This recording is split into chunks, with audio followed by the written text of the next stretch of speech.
آله وصحبه أجمعين أما بعد فقد قال الله تعالى في القرآن المجيد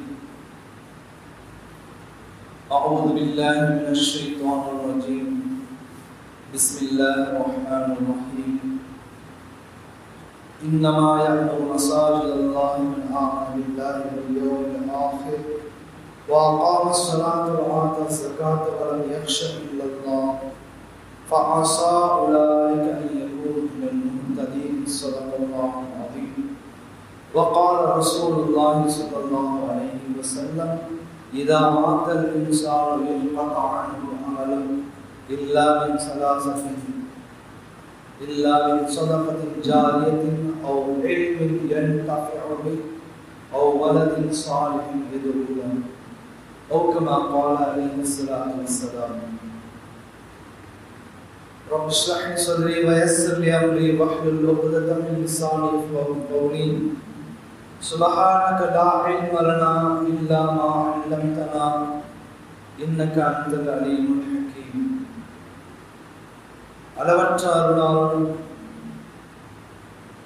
நிகரற்ற அன்புடையவனுமாகிய எல்லாம் வல்ல அல்லாஹ்வின் திருப்பெயரால் ஆரம்பம் செய்கின்றேன். ஸலாத்தும் ஸலாமும் சத்திய தூதர் நபிகள் பெருமானார் ஸல்லல்லாஹு அலைஹி வஸல்லம் அவர்களின் மீது, அன்னாரின் வழியை அப்படியே பின்பற்றி நடந்த உத்தம சத்திய சஹாபாக்கள், தாபியீன்கள், தமான் தாபியீன்கள், உலகில் வாழும் மறைந்த வாழ்ந்து கொண்டிருக்கின்ற முஸ்லிமான முஸ்லிமான ஆண்கள், பெண்கள், குறிப்பாக இந்த ஜும்ஆவுடைய சபையிலே அமர்ந்திருக்கக்கூடிய நம் அனைவர் மீதும் அல்லாஹ்வுடைய சாந்தியும் சமாதானமும் ரஹ்மத்தும் பரக்கத்தும் நிறைவாக நின்று நிலவட்டுமாக. ஆமீன். எல்லாம் வல்ல அல்லாஹ் ஜல்ல ஷானுஹு தஆலா அவர்கள் அனைவர்களுக்கும் மருத்துவமனை கஷ்டங்களை விட்டும், அதன் சிரமங்கள் செலவுகளை விட்டும், கடுமையான நோய்களை விட்டும் நம்மையும் நம்மை சார்ந்தவர்களையும் உலக மக்கள் அனைவர்களையும் பாதுகாத்து அருள் புரிவானாக. ஆமீன். அன்பிற்குரியவர்களே, அல்லாஹ்வின் நல்ல அடியார்களே, சகோதரர்களே, பெரியவர்களே, முஸ்லிம்கள் தாங்கள் உயிர் வாழும் காலத்திலே ஹயாத்தாக இருக்கும் பொழுதே எப்படியாவது நன்மைகளை சேகரிக்க வேண்டும், அதிகமான நன்மைகளை செய்ய வேண்டும் என்பதற்காக பல நற்காரியங்களை செய்வார்கள். உதாரணத்துக்கு சொல்ல வேண்டும் என்று சொன்னால், ஒரு மஸ்ஜிதிற்கு தேவையான கிணறை வெட்டுவார்கள் அல்லது போர் போட்டு கொடுப்பார்கள். ஏனென்று சொன்னால் அதை கொண்டு மக்கள் பயன்பெறுவார்கள். மஸ்ஜிதை கட்டுமான பணிக்காக உதவி செய்வார்கள். மதரசாவை கட்டி கொடுப்பார்கள். பொதுமக்கள் தங்குவதற்காக விடுதிகளை அமைத்து கொடுப்பார்கள். குடியிருப்புகளை அமைத்து கொடுப்பார்கள். சாலைகளை அமைப்பதற்கு உதவிகள் செய்வார்கள். இப்படியாக நிறைய இந்த நன்மைகள் இருக்கின்றதை அவர்கள் உயிர் வாழும் பொழுது நன்மையை சம்பாதிப்பார்கள். தான் இந்த உலகத்தை விட்டு சென்று விட்ட பிறகு கூட நன்மைகள் வந்து கொண்டே இருக்க வேண்டும் என்பது ஒரு முஸ்லிமுடைய சிந்தனையாக இருக்கும். இந்த உலகத்தில் மட்டுமல்ல, மனிதன் இந்த உலகத்தை விட்டு சென்று விட்டாலும், உயிரிடம் இருக்கும் பொழுதும், இந்த உலகத்தை விட்டு சென்று விட்ட பிறகும் கூட நமக்கு நன்மைகள் வந்து கொண்டே இருக்க வேண்டும் என்பதற்காகவும் இந்த அமல்களை செய்வார்கள்.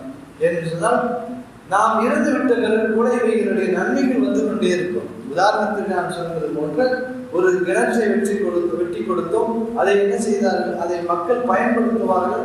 எந்த அளவுக்கு அந்த கிணற்றை பயன்படுத்துவார்களோ அதனுடைய நன்மை பயன்படுத்தும் காலமெல்லாம் யார் அதற்கு காரணமாக இருந்தாலும் அவருக்கு வந்து கொண்டே இருக்கும். இதற்கு சதகத்து ஜாரியா என்று சொல்வார்கள். நிரந்தரமாக தொடர்படியாக அந்த நன்மையினுடைய, அந்த சதக்காவுடைய நன்மை வந்து கொண்டே இருக்கும் என்பதாகும். அன்பானவர்களே, அல்லாஹ்வின் நபி ஸல்லல்லாஹு அலைஹி வஸல்லம் அவர்கள் கூட ஒரு விஷயத்தை சொன்னார்கள். ஒரு மனிதர் ஒரு மரத்தை நட்டினார். அந்த ஒரு செடியை வைத்தால் அந்த செடி மரமாக ஆனது. அந்த மரத்தை கொண்டு மக்கள் எல்லாம் பயன்பெற்றார்கள். எப்படியெல்லாம் நிழலாக பயன்படுத்துவார்கள், அந்த மரத்தினுடைய வரக்கூடிய கனிகளை என்ன செய்வார்கள், பயன்படுத்துவதை கொண்டு பயன்பெற்றார்கள். அதே போன்று ஜீவராசிகள், கால்நடைகள் அந்த மரத்திலிருந்து அந்த இலைகளை சாப்பிட்டு, இலைத்தலைகளை சாப்பிட்டு அவைகள் பயன்பெற்றன. குருவிகள், பறவைகள் எல்லாம் அந்த மரத்தினுடைய என்ன செய்து உட்கார்ந்து கொண்டு பயன்பெற்றது. பெருமானார் சொன்னார்கள், இந்த மரத்தை, இந்த செடி யார் நட்டினாரோ அவருக்கு தான் இந்த எல்லா நன்மைகளும் போய் சேர்ந்து. ஒரு செடி நட்டுவதற்காக காரணமாக இருந்தார் அல்லவா, அந்த செடியை யார் ஆரம்பமாக நட்டு வைத்தாரோ அவருக்கு இந்த யார் யாரெல்லாம் எவ்வளவு காலமெல்லாம் பயன்படுத்துகின்றார்களோ அத்தனை நன்மைகளும் சேர்ந்து கொண்டே இருக்கும் என்று சொன்னார்கள் பெருமானார். கண்ணியமிக்கவர்களே, அந்த அடிப்படையில் தான் நம்முடைய முன்னோர்கள் பொதுமக்கள் பயன்பெற வேண்டும் என்பதற்காக நிறைய சொத்துக்களை வக்ஃப் செய்திருக்கிறார்கள். யார் மக்கள் பயன்பெற வேண்டும், பொதுமக்கள் பயன்பெற வேண்டும் என்பதற்காக மக்களுடைய பயன்பாட்டிற்காக நிறைய சொத்துக்களை வக்ஃப் செய்வார்கள். வக்ஃப் என்று சொன்னால் அல்லாஹ்விற்காக அதை அர்ப்பணிப்பது. அர்ப்பணித்து விட்டால் அதை என்ன செய்ய முடியாது, பிறகு யாரும் அதை உரிமை கொண்டாட முடியாது, வாரிசுதாரர்கள் வர முடியாது, விற்க முடியாது.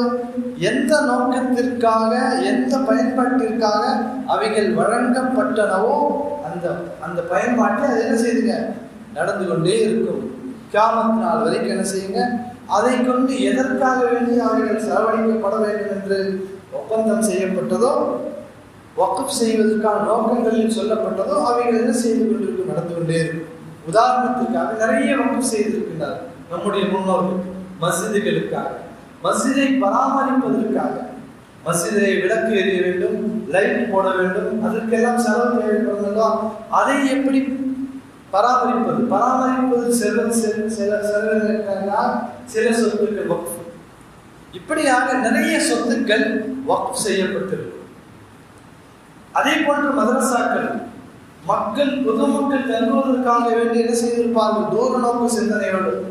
மக்கள் எல்லாம் வெளியிலிருந்து வருகின்றார் ஒருவர், அவர் தங்குவதற்கு இடம் இருக்காது, வெளியூர் வாசியாக இருப்பார், அவர் தங்குவதற்காக ஒரு கூடங்கள் அமைப்பார், மக்கள் பயன்பெறுவார். கண்ணியமிக்கவர்களே, இவைகள் எல்லாம் முற்றிலும் அல்லாஹ்விற்காகவே கொடுக்கப்பட்ட சொத்துக்கள். இவைகள் எந்த பயன்பாட்டிற்காக கொடுக்கப்பட்டதோ அவைகளுக்கு செலவழிக்கப்பட வேண்டும். கால்நடைகள் மீது சொத்தை எழுதி வைத்து சென்றார்கள். பறவைகள் இருக்கும், புறாக்கள் இருக்கும். இந்த புறாக்களுக்கு தீனி வாங்கி போட வேண்டும், அதற்கான உணவுகளை வாங்கி போட வேண்டும் என்பதற்காக பின்னால், அவர்களுக்கு பின்னால் இதை எப்படி நடத்தி செல்வது என்பதற்காக என்ன செய்வார்களாம், சொத்துக்களை எழுதி வைத்து செல்வார்கள், வக்ஃப் செய்து விட்டு செல்வார்கள். ஒரு பூனைக்கு உணவுக்காக வேண்டி கூட என்ன செய்திருக்கிறார்கள், சொத்துக்களை எழுதி வைத்து சென்றிருக்கிறார்கள். இதுவெல்லாம் தூர நோக்கு சிந்தனையோடு மனிதாபிமான அடிப்படையிலே வழங்கப்பட்டிருக்கின்றதை நாம் பார்க்கின்றோம். கண்ணியமிக்கவர்களே, ஒரு தடவை வக்ஃப் செய்து விட்டால், நான் ஆரம்பத்தில் சொன்னதை போன்றுதான், அந்த சொத்திற்கு யாருமே என்ன செய்ய முடியாது, உரிமை கோர முடியாது. அல்லாஹ்வுக்காக இதுக்கு என்ன செய்யணும்னு சொன்னா, வெறுமனே வாயால் சொன்னாலே போதும். ஒருவர் அதற்கான சாட்சிகளை வைத்துக் கொண்டு, நான் இந்த சொத்தை அல்லாஹ்வுக்காக வக்ஃப் செய்து விட்டேன் என்று சொல்லிவிட்டால் முடிந்தது. இதற்காக வேண்டி நாம் அதை பதியப்பட வேண்டும் என்பதெல்லாம் இல்லை. ஆனாலும் உலக ரீதியாக இருப்பதற்காக தற்காலத்துடைய சமகாலத்துடைய சூழ்நிலைகளை கருதி என்ன செய்யுங்க, அதை பதிவு செய்வது என்பதெல்லாம் அவசியமாக இருக்கு. சாதாரணமாக வாயிலை சொல்லிவிட்டால் போதும், அவைகள் என்ன செய்து விடுங்க, அது அல்லாஹ்வுக்காக வேண்டி ஆகிவிடும். எதுவரைக்கும், கியாமத் நாள் வரைக்கும். வக்ஃப் என்று சொன்னாலே அதனுடைய அர்த்தம் என்ன தெரியுங்களா, அதற்கான நிறுத்தப்படுதல் என்று அர்த்தம். வக்ஃப் என்று சொன்னால் ஸ்டாப்னு சொல்லி இங்கிலீஷ்ல சொல்றாங்க இல்லையா, அதுதான் வக்ஃப் என்று சொன்னால் நிறுத்தல், நிறுத்தி வைப்பது என்பதுதான் பொருள். எதை நிறுத்தி வைக்கின்றோம், ஒரு சொத்து அது கைமாறிக்கொண்டே இருக்கும், வாரிசு வாரிசாக சென்று கொண்டே இருக்கும். ஆனால் வக்ஃப் செய்யப்பட்டு விட்டால் அது அன்றோடு நிறுத்தப்பட்டுவிடும். இனி அது யாருக்கும் கைமாறாது, யாரிடத்திலும் அது இங்கே செல்லாம், நிறுத்தப்பட்டு விடும். அதற்கு பேர் தான் வக்ஃப். அல்லாஹ்வுக்காக வேண்டி என்ன செய்யப்படுதுங்க, அந்த சொத்தை நிறுத்தப்பட்டு விடும். இனி அது அந்த இடத்தை விட்டு வேறு எங்குமே யாருக்குமே வாரிசாக ஆக முடியாது. முதலாக வக்ஃப் செய்தவர் யார் தெரியுமா? வரலாற்றை நாம் பார்க்கின்றோம். ஹஜ்ரத் உமர் ரலியல்லாஹு அன்ஹு கைபர் போரின் போது கனிமத் பொருட்கள் எல்லாம் எடுப்பார்கள். போர் முடிந்துவிட்ட பிறகு அந்த சமயத்திலே உமர் ரலியல்லாஹு அவர்களுக்கு ஒரு இடம் கிடைக்கின்றது. ஒரு இடம், அந்த இடம் இருக்கின்றது மிக விலை உயர்ந்த இடம் அல்ல, விலை மதிக்க முடியாதது, அதிகமான வேல்யூ இருக்கு அந்த இடத்துக்கு. அந்த இடம் என்ன செய்யுங்க, உமர் ரலியல்லாஹு அவர்களுக்கு கிடைக்கின்றது. உமர் ரலியல்லாஹு அவர்கள் பெருமானார் ஸல்லல்லாஹு அலைஹி வஸல்லம் கேட்கின்றார்கள், யா ரசூலல்லாஹ், எனக்கு ஒரு விலை மதிக்க முடியாத உயர்தரமான ஒரு இடம் கிடைத்திருக்கின்றது, அதை நான் என்ன செய்வது? பெருமானார் ஸல்லல்லாஹு அலைஹி வஸல்லம் அபிப்பிராயம் கேட்கின்றார்கள். நபிகள் பெருமானார் ஸல்லல்லாஹு அலைஹி வஸல்லம் சொன்னார்கள், நீங்கள் நாடினால் உங்களுடைய கட்டுப்பாட்டிலே அவர்கள் வைத்துக் கொள்ளுங்கள், அல்லது நீங்கள் இப்படியும் நாடலாம், இதை அல்லாஹ்விற்காக கொடுத்தும் விடலாம், பிறருடைய பயன்பாட்டிற்காக அல்லாஹ்விற்காக நீங்கள் வக்ஃபும் செய்து விடலாம் என்பதாக பெருமானார் ஸல்லல்லாஹு அலைஹி வஸல்லம் அவர்கள் சொன்னார்கள். அதை கேட்ட ஹஜ்ரத் உமர் ரலியல்லாஹு அவர்கள், இந்த சொத்தை நான் இன்று முதல் அல்லாஹ்விற்காக வக்ஃப் செய்து விடுகின்றேன் என்பதாக உமர் ரலியல்லாஹு அவர்கள் சொன்னார்கள். சொல்லிவிட்டு சொன்னார்கள், இந்த சொத்து இனிமேல் யாருக்கும் விற்கப்படவும் மாட்டாது, யாரும் இதை வாங்கவும் கூடாது, இதை யாரும் வாரிசும் கொண்டாட முடியாது என்பதாக உமர் ரலியல்லாஹு அவர்கள் அந்த நேரத்திலே சொன்னார்கள் என்பதாக நாம் பார்க்கின்றோம். அன்பிற்குரியவர்களே, அல்லாஹ்வின் நல்லடியார்களே, இப்படியாக வரலாற்றிலே நிறைய சம்பவங்கள் இருக்கின்றது அல்லாஹ்வுக்காக வக்ஃப் செய்தல் என்பது. பெருமானார் ஸல்லல்லாஹு அலைஹி வஸல்லம் காலத்திலே மதீனாவுடைய மக்களுக்கு ஒரு தேவை ஏற்படுகிறது. கடுமையான தண்ணீர் பஞ்சம் ஏற்படுகிறது. கடுமையான தண்ணீர் பஞ்சம், மக்கள் எல்லாம் தண்ணீருக்காக தவிக்கின்றார். அந்த நேரத்தில் ஹஜ்ரத் உஸ்மான் ரலியல்லாஹு அவர்கள் வேறே ரூமா என்ற அந்த கிணற்றை விலைக்கு வாங்குகின்றார். விலைக்கு வாங்கி என்ன செய்கின்றார்கள், அதை பொதுமக்களுடைய பொதுமக்களுக்கு அதை அர்ப்பணிக்கின்றார். மக்கள் எல்லாம் பயன் பெற வேண்டும் என்பதற்காக அது பொதுமக்களுடைய அந்த பயன்பாட்டிற்கு விடுகின்றார்கள். சொல்லப்படுகின்றது, அந்த உஸ்மான் ரலியல்லாஹு அவர்கள் அந்த வக்ஃப் செய்த அந்த கிணறு இன்றைக்கு கூட என்ன செய்யப்படுகின்றதா, அதனுடைய நன்மைகள் வந்து கொண்டே இருக்கும் அளவிற்கு இன்றைக்கும் பயன்பாட்டிலே உள்ளது. மக்கள் எல்லாம் இப்பொழுது கூட அந்த கிணற்றை பயன்படுத்தி கொண்டே இருக்கின்றனர். நியமிக்கவில்லை, ஒரு விஷயத்தை நாம் யோசிக்க வேண்டும். நாம் செய்யக்கூடிய இந்த அமல் இருக்கின்றது, நம்முடைய மன தூய்மைக்கு ஏற்றார் போல் நம்ம எந்த அளவுக்கு இஹ்லாஸாக அல்லாஹ்வுக்காக ஒரு விஷயத்தை செய்கின்றோமோ அது அந்த அளவுக்கு என்ன செய்யுதுங்க, மிக நீண்ட நாட்கள் அவைகள் நீடித்து நிற்கும். உஸ்மான் ரலியல்லாஹு அவர்கள் மிக நல்ல நோக்கத்தோடு மக்கள் எல்லாம் பயன்பெற வேண்டும், இது போன்ற கஷ்டமான நேரத்தில் நாம் செய்யக்கூடிய உதவி என்ன செய்து நமக்கு நிறைய தேவைப்படும் என்ற அந்த நோக்கத்திலே உஸ்மான் ரலியல்லாஹு அவர்கள் அந்த கிணற்றை விலைக்கு வாங்கி என்ன செய்ய மக்களுடைய பயன்பாட்டினை கொடுக்கின்றார்கள். அந்த கிணறு இன்றைக்கு வரைக்கும் என்ன செய்யுதுங்க, பயன்பாட்டிலே இருந்து கொண்டே இருக்கின்றது என்பதை நாம் பார்க்கின்றோம். கண்ணியமிக்கவர்களே, இப்படியாகத்தான் நம்முடைய முன்னோர்கள் நிறைய இடங்களை மருத்துவமனைக்காக கொடுத்திருப்பார்கள். மருத்துவமனை கட்டுவதற்காக, கல்வி கூடங்கள் கட்டுவதற்காக, அதே போன்று என்ன செய்யுங்க, பொதுமக்கள் பயன்பாட்டிற்கான நிறைய விஷயங்கள் என்ன செய்ய வக்ஃப் செய்யப்பட்டது. குறிப்பாக சொல்லப்படுகின்றது, இந்தியாவில் தான் அதிகமான சொத்துக்கள் வக்ஃப் செய்யப்பட்டிருக்கின்றன. வேற எந்த நாட்டை விட இந்தியாவில் தான் அல்லாஹ்வுக்காக வக்ஃப் செய்யப்பட்ட சொத்துக்கள் மிக அதிகமாக இருக்கின்றது. எந்த அளவுக்கு சொன்னால் மூன்றாவது இடத்தை பிடிக்கின்றது என்பதாக சொன்னார். முதலாவது ரயில்வே துறை, அடுத்ததாக இராணுவத்துறை, அடுத்ததாக வக்ஃப் வாரியம். மூன்றாவது இடத்துல இருக்கு. கண்ணியமிக்கவர்களே, இந்த சொத்துக்களை முறையாக பயன்பாட்டிற்கு உள்ளாக்கப்பட்டிருக்குமே ஆனால், முறையாக பராமரிக்கப்பட்டிருக்குமே ஆனால் சொல்லப்படுகின்றது, இந்தியாவில் உள்ள எந்த முஸ்லிமும் ஒருமையிலே வாழ முடியாது. இவைகளை சரியாக நாம் பயன்படுத்தவில்லை, அவைகள் சரியாக பராமரிக்கப்படவில்லை என்பதுதான் நிதர்சனமான உண்மையும் கூட. எனவேதான் இன்னைக்கு நாம் என்ன செய்யறோங்க, சாதாரண சிறிய தேவைகளுக்கு கூட நம்முடைய மக்களுக்கு மத்தியிலே நாம் வசூல் செய்ய வேண்டிய ஒரு நிலை ஏற்படும். அவைகளை தவறு என்று சொல்லவில்லை, ஆனால் அதற்காக என்ன செய்யறங்க, மசீதுகள் கட்டுவதற்காக நமக்கே தேவைப்படுகின்றது.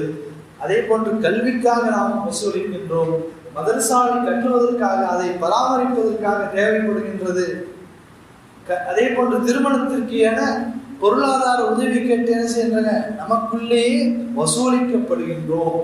கண்ணியமிக்கவர்களே, இவைகளை எல்லாம் சரியாக இந்த சொத்துக்களை எல்லாம் சரியாக பயன்படுத்திருக்குமே ஆனால், அவைகளை பராமரித்து அவைகளை சரியான முறையில் வழி நடத்துமே ஆனால் என்ன செய்யப்படுது, எல்லோருடைய முஸ்லிம்கள் எல்லாம் இன்றைக்கு எந்த நிலையில் இருப்பான்னு சொன்னால் மேம்பட்டு இருப்பார்கள். எல்லா முஸ்லிம், எந்த முஸ்லிம்களுடைய வாழ்க்கை தரமும் கீழே இருந்திருக்கார். அவர்கள் கல்வியிலே, பொருளாதாரத்திலே என எல்லா விஷயத்திலும் உயர்ந்து நின்றிருப்பார். ஆனால் இன்றைக்கு என்ன செய்ய முடியலைங்க, சொல்லும் அளவிற்கு இல்லை.